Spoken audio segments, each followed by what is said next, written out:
जिनके लिए ये नाइट सजाई गई, ये मंच सजाया गया, ये सभागार सजाया गया, वे हमारे अपने अजीज, हमारे दिल के अंदर धड़कने वाले, जोरदार तालियों के साथ भाई सबरस मुरसानी, हाथरस, मथुरा, उत्तर प्रदेश, भारत, ब्रह्मांड, जोरदार तालियों के साथ। मेरे माइक पर आते ही आप ऐसे शांत हो गए जैसे मुझे श्रद्धांजलि देने बैठे हो। एक बार जोरदार तालियां बजा दो। बहुत अच्छे। अरे भाई साहब, बस 10 मिनट में अंतिम संस्कार कर दूंगा। टाइम भी बहुत हो गया है, ज़्यादा नहीं। जब सबको झेला है तो मुझे भी झेल लो 10 मिनट। मैंने तो झिलवाया। खींच लो, 5-6 खींच दो।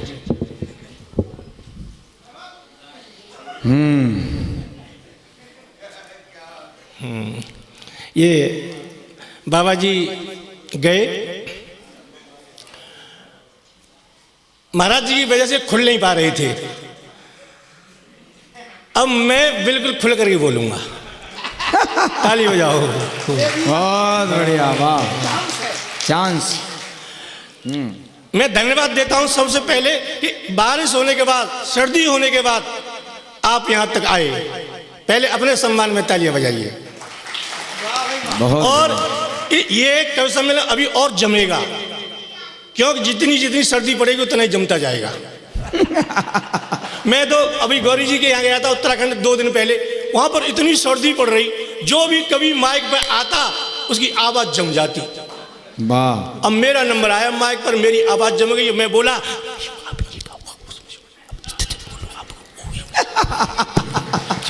बढ़िया बढ़िया। अब संचालक आया, एक आग लगाकर पलीता लाया, उसने मेरे मुंह पर पलीता लगाया, मेरी आवाज पिघली, तब माइक से निकली।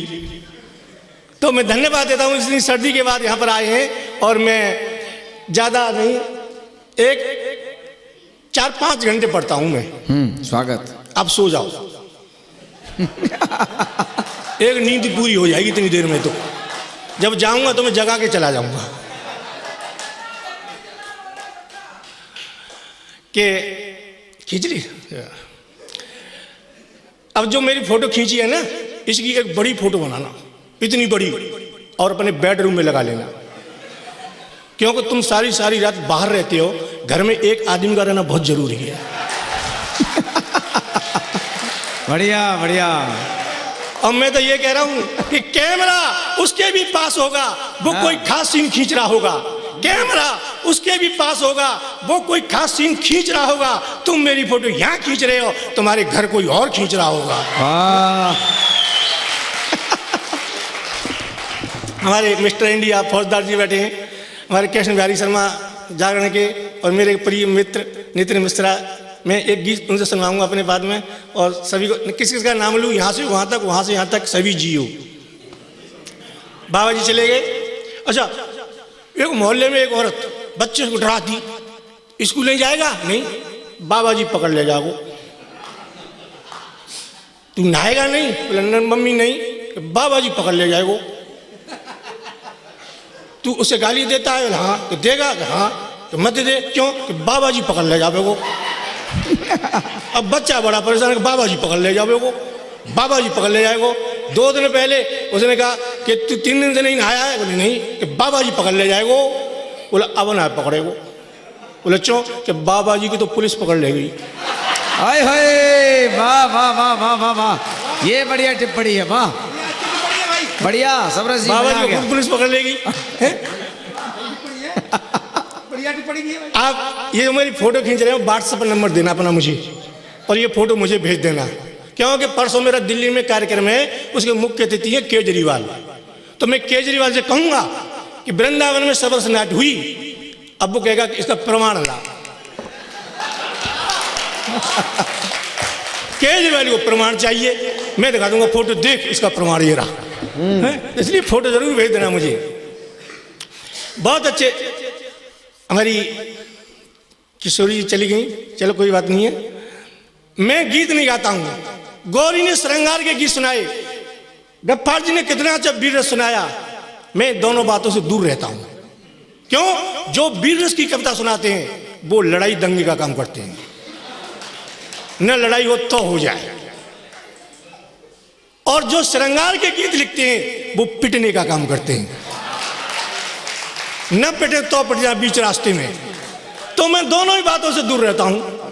ये गफ्फार मुझसे बोले, शबरस तुम तो हास्य के कवि हो, जिंदगी में वीर रस की कविता नहीं लिख सकते। जब चैलेंज किया तो विश्वास करो मैंने वीर रस की एक लाइन की कविता लिखी है। संसार में आज तक कोई कवि एक लाइन की कविता नहीं लिख पाया, और लिख भी लेगा तो मेरा क्या करेगा? यह हिंदुस्तान है, वीर रस की क्या कमी है? एक आदमी ने अपने लड़के का नाम रख लिया अमेरिका, तो मैंने कहा भाई साहब तुमने अपने लड़के का नाम अमेरिका क्यों रख लिया? बोला भाई साहब हम तो इसी बहाने से अमेरिका के बाप बने बैठे हैं।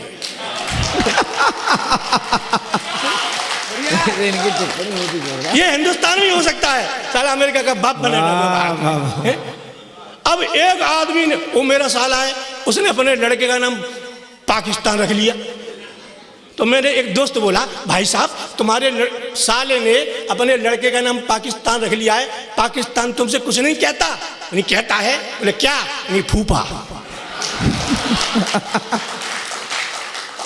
एक आदमी ने अपने कुत्ते का नाम पाकिस्तान रख लिया। मेरे कुत्ते का नाम पाकिस्तान क्यों रखा है? बोले भाई साहब हम तो इसी बहाने से 5-7 लात मार देते कि पाकिस्तान में मार दी हमने। तो ये हिंदुस्तान है। देखो एक लाइन की कविता सुन लेना, गफ्फार जी ने इतनी लंबी सुनाई कि ए पाकिस्तान, पीछे हट जाना, ये वीर रस है। पाकिस्तान तू कुछ भी कर ले अंत में मरेगा। वाह वाह, कविता खत्म, कविता खत्म, ताली बजाओ। वाह भाई वाह वाह, अंत में मरेगा। जिस बात को 2 घंटों में कह रहे हैं वो एक लाइन की कविता है। विश्वास करो जिस पाकिस्तान को हमने हर बार क्रिकेट मैच में हराया, हर बार क्रिकेट मैच में हराया, तब मैंने 2 लाइन लिखी, पाकिस्तान तेरा मुंह तो लफ्सी लायक भी नहीं है और तू खीर मांगता है। तेरा मुंह, भाई किशोरी जी आ गई हैं, प्रणाम करता हूं, कि पाकिस्तान तेरा मुंह तो लफ्सी लायक भी नहीं है और तू खीर मांगता है। तेरे हाथों से बल्ला तो संभलता नहीं है, कश्मीर मांगता है। वाह वाह वाह वाह वाह वाह वाह, क्या बात भैया की। कश्मीर हम उसे दे सकते हैं? नहीं दे सकते। एक बात बताऊं, ये वीर रस के कवि होते ही ऐसे, कुछ कवि तो डर के मारे बजाते थे कि ऊपर न गिर जाए आगे मेरे, इतनी जोर से चिल्लाते हैं। एक वीर रस का कवि नई नई कविता लिख के लाया, एक लाइन याद, और कविता को कागज पर लिख करके घड़ी करके घर पर छोड़ाया। उसने सोचा जेब में रखी है, और मंच में बैठा कमलेश बसंत बोले मैं वीर रस के कवि याद राम को बुला रहा हूं। और याद राम को एक लाइन याद, और कविता घर पर रह गई। याद राम आके बोले मैं वीर रस की कविता सुना रहा हूं, मैं पूछ रहा हूं कब तक जारी मेरी जंग रहेगी, मैं पूछ रहा हूं कब तक जारी मेरी जंग रहेगी। अब वो कागज घर पर रह गया और याद राम को गुस्सा आ रहा, मैं पूछ रहा हूं कब तक जारी मेरी जंग रहेगी, कब तक जारी मेरी जंग रहेगी। अब श्रोता सोचे जे आगे बोले तो क्या बोले, और याद राम बोले तो क्या बोले। याद राम को फिर गुस्सा आया, मैं पूछ रहा हूं कब तक जारी मेरी जंग रहेगी। एक श्रोता बोला जब तक तेरी लुगाई तेरे संग रहेगी। बहुत बढ़िया समरस जी, वाह। जब तक तेरी लुगाई तेरे संग रहेगी तब तक जारी तेरी जंग रहेगी। आप विश्वास करो, हिंदू मुस्लिम सिख ईसाई ये जिंदगी में सुधर नहीं सकते। क्यों नहीं सुधरेंगे? इन्हें नेता ही नहीं सुधरने देंगे, एमएलए एमपी नहीं सुधरने देंगे। अब सुधर कैसे जाएं? तो फिर कौन सुधारेगा? 2 लाइन देखें कि हिंदू मुस्लिम सिख ईसाई इनको सुधारे इनकी लुगाई। इनकी लुगाई सुधार सकती है। सच कह रहा हूं बहन जी, लुगाई सुधार सकती हैं। हम जिंदगी में कश्मीर नहीं दे सकते पाकिस्तान को। क्यों नहीं दे सकते? मैं स्टेशन पर बैठा, एक भिखारी आया और आकर के बोला बाबा बाबा 2 रुपया चाहिए, और मुझे 2 रुपए देने नहीं। मैंने इधर मुंह कर लिया, ऐसे ही आप करते होंगे।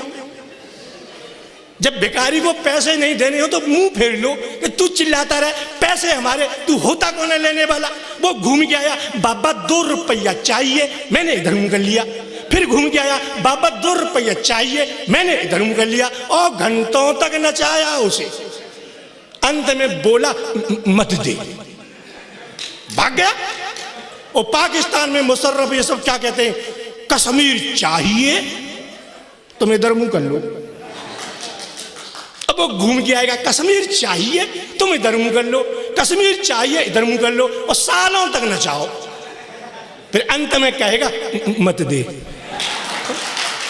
ताली बजा दो, अच्छी बात बताइए तो है। बहुत बढ़िया, वाह। हमारे मुर्सान के चेयर में बैठे नए रजनीश कुशवाहा, मैं 2 लाइन दे रहा हूं, आप देखें हम कश्मीर क्यों नहीं दे सकते।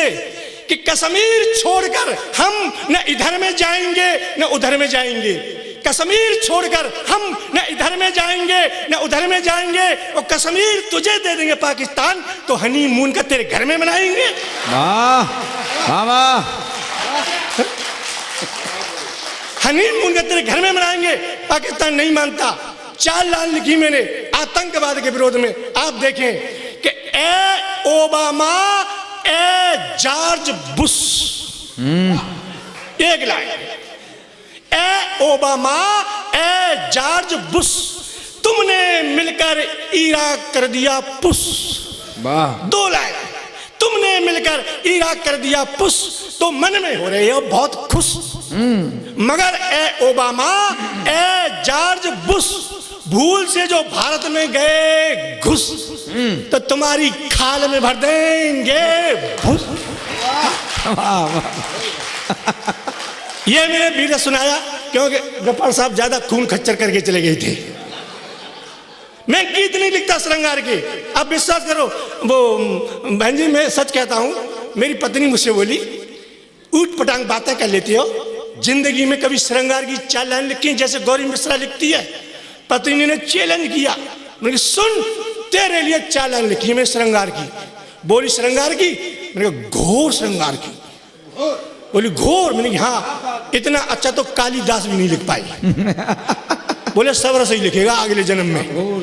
मैं तो ये कहता, सूर मरे तुलसी मरे मर गई मीरा दीवानी, सूर मरे तुलसी मरे मर गई मीरा दीवानी, और कब कुल में एक ही बचे वो सब रस मुरसानी। बहुत अच्छे, वाह। कब कुल में एक ही बचे वो सब रस मुरसानी। मैंने कहा सुन तू श्रृंगार करके आ। बहन जी, मेरी दीदी, मेरी जो पत्नी का रंग है वो ऐसा है जैसे मैं कपड़े पहन रहा हूं, श्याह काला रंग। मैंने तू श्रृंगार करके आ, चल। अब वो गई श्रृंगार करने, काले शरीर पर लाल साड़ी, लाल ब्लाउज, लाल चप्पल, लाल चूड़ियां, लाल बिंदी, लाल सिंदूर लगाकर बोली कैसी लग रही हूं। ओ दीदी, मैंने देखा काले शरीर पर लाल ही लाल। मैंने कहा देवी तू ऐसी लग रही है जैसे कोयले की खान में आग लग गई है। मैंने कहा दूसरा श्रृंगार करके चल। फिर गई श्रृंगार करने, काले शरीर पर पीली साड़ी, पीला ब्लाउज, पीली चप्पल, पीली चूड़ियां, पीली बिंदी, पीला सिंदूर लगाकर फिर बोली अब कैसी लग रही हूं। मैंने देखा काले शरीर पर पीला ही पीला, तो मैंने कहा देवी अब तू ऐसी लग रही है जैसे सरसों के खेत में भैंस घुस गई है। बोली तुम 4 लाइन सुनाओ। मैंने सुन, ये घोर श्रृंगार है। महाकाली मैया सीतू, महाकाली मैया सीतू, श्याहकाली कढ़ैया सीतू, श्याहकाली कढ़ैया सीतू। सुन लेना फौजदार, तुम्हारी जो शादी होगी। महाकाली मैया सीतू, श्याहकाली कढ़ैया सीतू, बर्र सीतू ततैया सीतू, बर्र सीतू ततैया सीतू, मरखनी एक गैया सीतू, मरखनी एक गैया सीतू। लेकिन मजबूरी में कहता, लेकिन मजबूरी में कहता सोन चिरैया तू। I love you. बहुत बढ़िया, आई लव यू। बहुत सुंदर। सच में ऐसा सुनना है जैसे मैं आसाराम बापू को प्रवचन कर रहा हूं। बहुत सुंदर। लेकिन एक बात बताऊं, हमारे दैनिक जागरण के प्रभारी बैठे, संसार में पति का सबसे बड़ा धन उसकी पत्नी होती है, पत्नी से बड़ा धन पति का कोई धन नहीं होता। अब वो भले ही मेरा काला धन सही भाई काला धन है तो मेरा ही। अब मेरे पास खड़ी थी, अन्ना हजारे आ गए। अन्ना हजारे ने मेरी पत्नी को देखा और मुझसे बोले काला धन वापस कर। ओ मैं अन्ना जी मैं तो नहीं करूंगा, 7 फेरों के बाद मिला है। अन्ना जी गुस्सा होकर चले गए। अब रामदेव बाबा आ गए। मैंने पत्नी से कहा रामदेव बाबा आ गए तो घूंघट कर ले। पत्नी ने यहां तक घूंघट किया। रामदेव बाबा मुझसे बोले काले धन को सार्वजनिक रूप से उजागर कर। और मैंने कहा बाबा मैं तो नहीं करूंगा, 7 फेरों के बाद मिला है। रामदेव बाबा गुस्सा होकर चले गए। 1 साल पहले नरेंद्र मोदी बोले भाई और बहनों काले धन को बदल ले जाओ। वाह। अब मैं लुगाई को लेके पहुंच गया। मैंने कहा मोदी जी बदलो। मोदी जी ने मेरी पत्नी को देखा और मुझसे बोले 50% लगेगा। 50% लगेगा। अब मुझे हंसी आ गई। मोदी बोले क्यों हंस रहा है? मैंने कहा मोदी जी 50 साल की है, अब तो 25 साल की लेके जाऊंगा।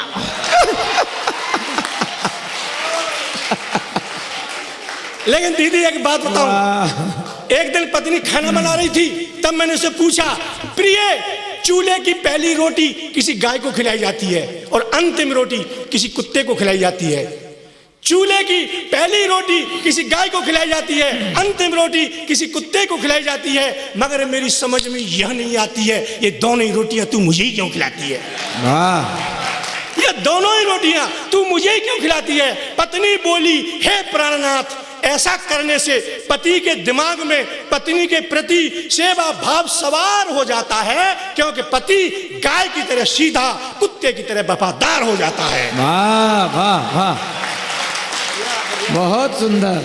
और मैं एक गीत सुनाना चाहता हूँ। हाँ, स्वागत। मैं 3 तरह के गीत गाता हूँ, सुर के, असुर के, ससुर के। ससुर के एक गीत सुनाना चाहता हूँ।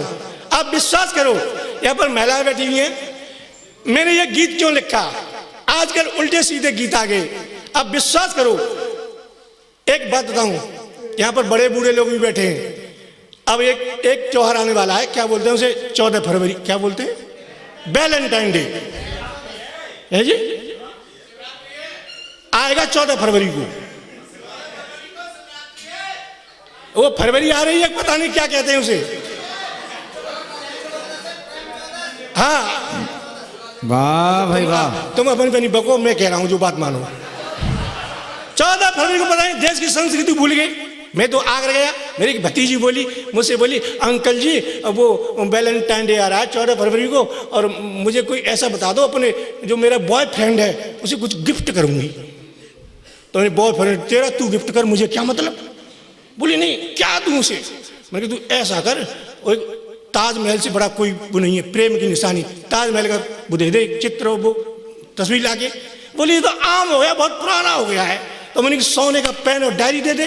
बोली ये भी नहीं, कोई अच्छे नहीं है। तो मैंने कहा 100 ग्राम सोना दे दे। बोली नहीं, कोई ऐसी गिफ्ट बताओ जिसे सालों साल तक याद रहे, सालों साल तक। तो मैंने कहा साले के गाल पर थप्पड़ मार दे तू जोर से। हमेशा याद रखेगा। तो अपनी संस्कृति भूल गए हम। मैं बता रहा हूं, आप विश्वास करो कि हमारे देश में ये हो क्या रहा है। बड़े बूढ़े बैठे हैं। एक बात, अच्छा जो महिलाएं होती हैं ना वो बड़ी अजीब होती हैं। पुरुष जो होते हैं इनमें दिखावा नहीं होता है, महिला जो होती हैं इनमें दिखावा होता है। देखो महिला जो आएगी 200 रुपए की चप्पल पहन के आएगी, सीधे मोहल्ले में जाएगी, दादी कैसी है? दादी चप्पल कैसी है? दादी बोली हाँ बहुत अच्छी है, बहुत अच्छी है। फिर भी पेट नहीं भरेगा, दिखावा करेगी, ताऊ चप्पल देख कैसी है? ताऊ बोलो अरे छोरी बहुत अच्छी लग रही है, बहुत अच्छी चप्पल है। फिर भी पेट नहीं भरेगा, पूरे मोहल्ले में दिखाएगी चप्पल कैसी, चप्पल कैसी। इतना दिखावा करती हैं। और आदमी बिल्कुल दिखावा नहीं करता। आदमी 1000 रुपए की दारू पी के आए, चुप सो जाए, किसी को नहीं बताए। आदमी दिखावा नहीं करता है, विश्वास करो, लेकिन महिलाएं, पुरुष होता है, पुरुष की जब उम्र बढ़ती है आदमी की और उसका सम्मान घटता जाता है। लक्ष्मी जी से उल्लू ने कहा, लक्ष्मी जी तुम्हारी हर घर में हर रोज हर रात को पूजा होती है। लक्ष्मी जी उल्लू से बोली, तो मैं क्या करूं? उल्लू बोला, हे लक्ष्मी जी, हम उल्लुओं को एक ऐसा वरदान दो, कम से कम 1 साल में 1 रात को घर घर में हम उल्लुओं की पूजा हो। तो लक्ष्मी जी बोली, तथास्तु, जा। करवा चौथ की रात को करवा चौथ की रात को तेरी घर घर में पूजा होगी। और हमारी हो रही है, हम हंस रहे हैं, कर रहे हैं। पति पत्नी में झगड़ा हो जाता है। 1 साल में पति पत्नी से जरूर कहता है, मैं उल्लू था जो तेरे संग फेरे डाल लिए मैंने। तब पता लगता है हम तो उल्लू हैं। उम्र बढ़ती है, सम्मान घटता जाता है। आप देखें, नई नई शादी होके आती है, दूल्हा दुल्हन, और जो है करवा चौथ की रात को दुल्हन सजी धजी लोटा लेके, पानी लेके, अगरबत्ती लेके, धूप लेके, घी का वो लेकर के और आती है। और करवा चौथ की रात को सजी धजी और पति से कहती है, देखो जी चंदा निकलो कि नहीं। कितना प्यार होता है। पति उसके प्यार में इतना पागल हो जाता है, अपने मकान की 3री मंजिल 80 सीढ़ियां धद्दड़ धद्दड़ धद्दड़, न हाँपे न कांपे, और छत पे जाके चंदा देखेगा, हैं अब ही ना निकलो। आज तो निकलेगा ही नहीं। देवी मैं तेरे प्यार में मरा जा रहा हूं, चंदा निकलने का नाम नहीं ले रहा। इतना पागल प्यार में। पत्नी फिर कहती है, जाओ एक बार देखो। वो 200-250 किलोमीटर ऊपर नीचे, हाँ पे न कहाँ पे, पर उसका चंदा नहीं निकलता। उम्र बढ़ी, 4-5 साल हो गए, 2-3 बच्चे पैदा हो गए, घर के खर्चे नहीं चल रहे, पति नौकरी करता है। करवा चौथ की रात आती है, सजी धजी पत्नी फिर कहती है, देखो जी चंदा निकला कि नहीं। फिर कहेगा, चंदा? चंदा का मैंने ठेका ले लिया। चंदा को क्या मैं खींच के ले आऊं? चंदा को क्या मेरा बाप निकालेगा? तू चढ़ जा सीढ़ियों पे, मैं तो हाँप जाता हूं। अब उसकी उम्र बढ़ी, सम्मान घटा। उम्र बढ़ी, दोनों बुढ़े बुढ़िया हो गए। अब वो बुढ़ा खुद चंदा हो गया, उसके सर पे एक भी बाल नहीं रहता। और बुढ़िया को ऐसा लगता है आज तो घर के आंगन में ही निकल आया। बुढ़िया बुढ़े के सर पे हाथ फिराती है, एक भी बाल नहीं दिखाई देता। तब बुढ़िया कहती है, जा संसार में कहीं भी जा, अब तेरा कोई बाल वाका नहीं कर सकता है। वाह वाह वाह वाह। और बुढ़िया सजी धजी सामान लेकर के करवा चौथ की रात को बुढ़े के पास आती है और कहती है, देखो जी चंदा निकलो कि नहीं। फिर बुढ़ा गुस्से में कहता है, चंदा? चंदा का मैंने ठेका ले लिया है।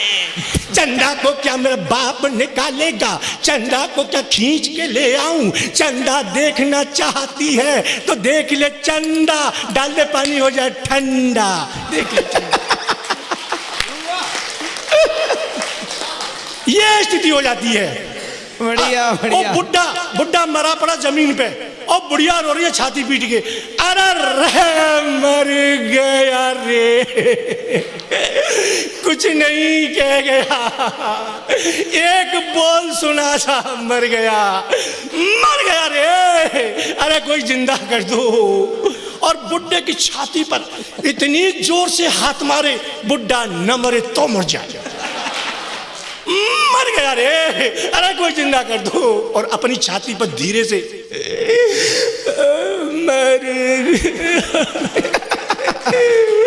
मर गया रे, अरे मर गया रे, कोई जिंदा कर दो। 2 बोल सुना जाए। एक बाबा आए, ए बुढ़िया तू कहे तो इस बुढ़े को मैं जिंदा कर दूं?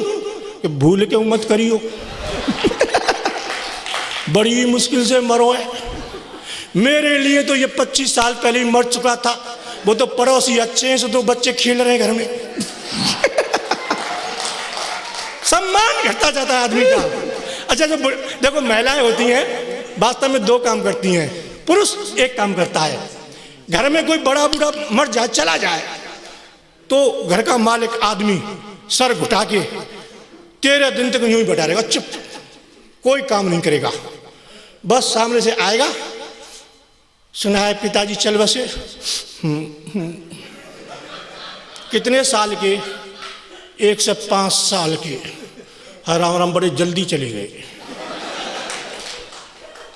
कुछ काम नहीं करेगा, चुप बैठा हुआ है, आने वाले बैठे, काम धंधा मार रहा है, और उधार करके खेत बेच के मकान बेच के और तेरा नहीं करेगा, कर्जा कर लेगा, कुछ नहीं करेगा। लेकिन महिलाएं अच्छी हैं, दो दो काम करती हैं, रोती भी हैं और घर में काम भी करती हैं।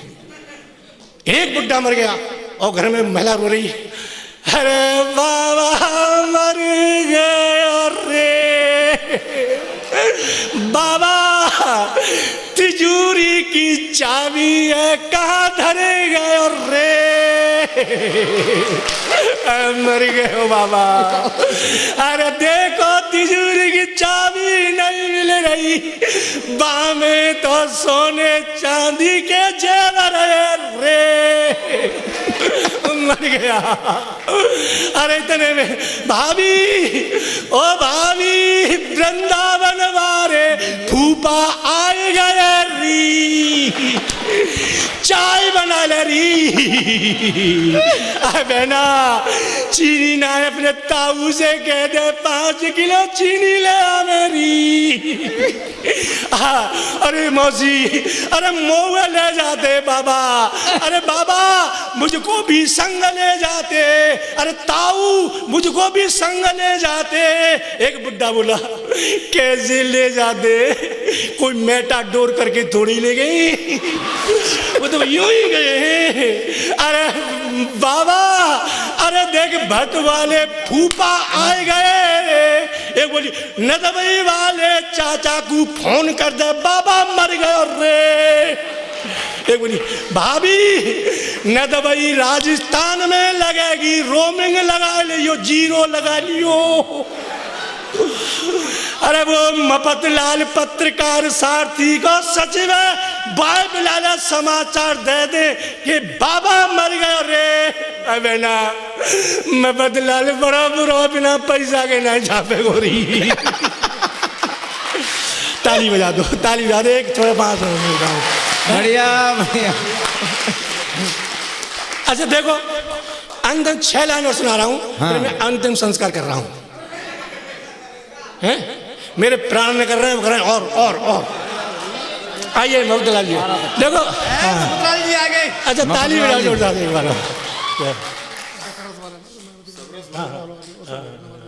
ठीक है बस, अब मैं भी चला और बस 10 मिनट, कोई बात नहीं, 20 मिनट लगते हैं, निकल जान दो, 20 मिनट लगते हैं, मैं छुड़वा दूंगा। ताली बजा दो, मैं भी जरा अपनी कर लेता हूँ। देखिए मफतलाल जी जिस काम के लिए कह रहे हैं, वो एक मैं अंतिम 6 लाइन सुनाकर अपना अंतिम संस्कार कर रहा हूँ। हाँ मैं सुना रहा हूँ, इन्हें जाना है इसलिए थोड़ा सा। ताली बजा दो। मैं छोड़ता हूँ, मेरे बाद में खत्म कर रहा हूँ। देखें एक बात बताऊं, मेरी पत्नी सामने बैठी थी, मैं गीत लिख रहा था, मेरा साल आ गया। दीदी जो मेरा साला है ना, वो हकला है, हकला, एक शब्द को 5-5 मिनट में बोलता है। जैसे ही साला कमरे में आया और मुझे देखा, मुझे देखते ही बोला कि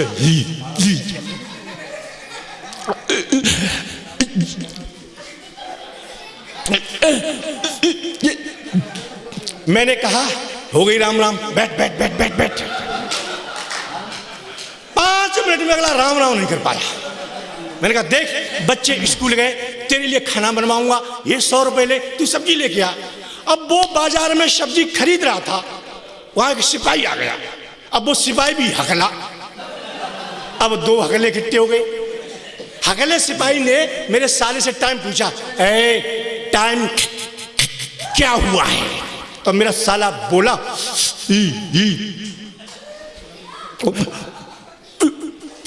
पता नहीं है। सिपाही बोला मेरी नकल कर रहा है, नकल। मेरा साला बोला तू ही कर रहा है। सिपाही बोला थाने चल। मेरे साले को सिपाही थाने में ले गया। दरोगा से सिपाही बोला, दरोगा जी नकल कर रहा है मेरी। मेरा साला बोला कर रहा है। अब दरोगा को आया गुस्सा, दरोगा ने डंडा उठाया और दरोगा बोला दोनों अंदर चलो दोनों। अब वो शाम को लौट के मेरे घर आया तो मैंने उससे पूछा, सच बता तू कहाँ जा रहा है? तो बोला इंटरव्यू देने जा रहा हूं। मैंने किसका इंटरव्यू देने जा रहा है? रेलवे में। मैंने कहा रेलवे में किसका इंटरव्यू देगा? अनाउंसमेंट करूंगा। ओ मैंने कहा रेलवे में अनाउंसमेंट करेगा तू? कर लूंगा। मैंने एक वाक्य बोल, बोले पूछ। मैंने कहा बोल। पवन एक्सप्रेस प्लेटफार्म नंबर 1 पर आ रही है, तू बोल के दिखा दे और पास। तो वो कह रहा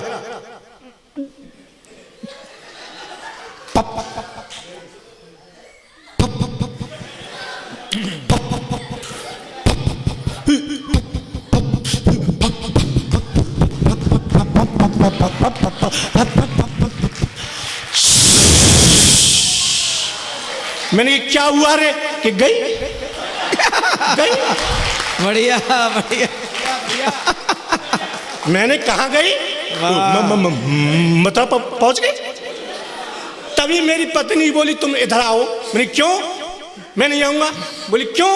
मैं क्यों आऊं? तब पत्नी बोली कि क्यों नहीं आ रहे हो? मैंने कहा कि भैया तेरा आया रोब दिखलाएगी, चाय और खाना मुझ पर बनवाएगी। भैया तेरा आया रोब दिखलाएगी, चाय और खाना मुझ पर बनवाएगी। खटिया तकिया बिस्तर मुझ पर बिछवाएगी, झूठे सारे बर्तन मुंह पे मंजवाएगी। अरे मेरी जान से ब्याधा सूख कर रह गया आधा। अरे मेरी जान से ब्याधा सूख कर रह गया आधा। बलमा नहीं हूँ मजदूर में। तो पत्नी बोली क्या कह दिया है तूने मेरे खसम? क्या कह दिया है तूने मेरे बलम? एक ही बेलन में तेरी निकल जाएगी दम। क्या कह दिया है? ताली बजाओ तुम। बहुत बढ़िया। अंतिम देखो इनकी 6 लाइन की, केवल 6 लाइन सुना करके मैं बैठा हूँ, ताली बजा दो, इनकी मांग भर दूं। क्या कह? ये लाल जर्सी पहने, ये लाल खून पी गई मानेंगे वो तो। ये दीदी अंत में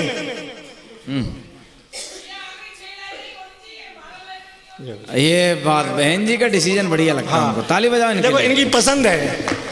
अब वो अंतिम 6 लाइन दे रहा हूँ। हाँ। दीदी मैं पढ़ता था अपनी क्लास में, एक नाटक देखा था मैंने लैला मजनू का। मजनू लैला की याद में एक गीत गाते थे कि लैला लैला पुकारू में बन में, प्यारी लैला बसी है मेरे मन में। ये कौन सा रस है बताओ? ये पहले से तैयार बैठा है भाई। आप विश्वास करो, इसे कहते हैं श्रृंगार रस में वियोग। संयोग नहीं है, वियोग रस में प्रिय चीज बिछुड़ जाती है और उसकी याद में और प्रेमी जो रोता है, इसे कहते हैं वियोग रस। मैंने 3 साल पहले एक नया रस लिखा, डकार रस, चीख रस, रुदन रस, किल्ली रस। देखें तो वो राहुल गांधी को डकार रस उत्पन्न हुआ। सोनिया गांधी से बोले, सोनिया गांधी से तूने कैसा किया रे हाय मोदी, हाय मम्मी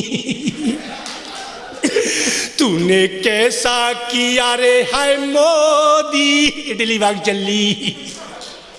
तूने कैसा किया रे हाय मोदी मोदी मोदी, तूने कैसा किया रे है मोदी, बेटा मैया की नैया डुबो दी। ये डकार रस। जिस कुर्सी पर योगी बैठे कभी मायावती बैठती थी, मायावती ने देखा योगी बैठे तो मायावती को डकार रस उत्पन्न हुआ। सतीश मिश्रा से बोली मायावती, कैसी फूटी है किस्मत हमारी। सतीश भैया, कैसी फूटी है किस्मत हमारी, डूब गई नैया। कैसी फूटी है किस्मत हमारी, हमारी कैसी फूटी है किस्मत हमारी। तेरी बहना रह गई कुआरी की कुआरी। जब सतीश मिश्रा ने देखा मायावती रो रही हैं तो सतीश मिश्रा को डकार रस उत्पन्न हुआ और मायावती से क्या बोले, मुझको मालूम नहीं थी इतनी है मोटी।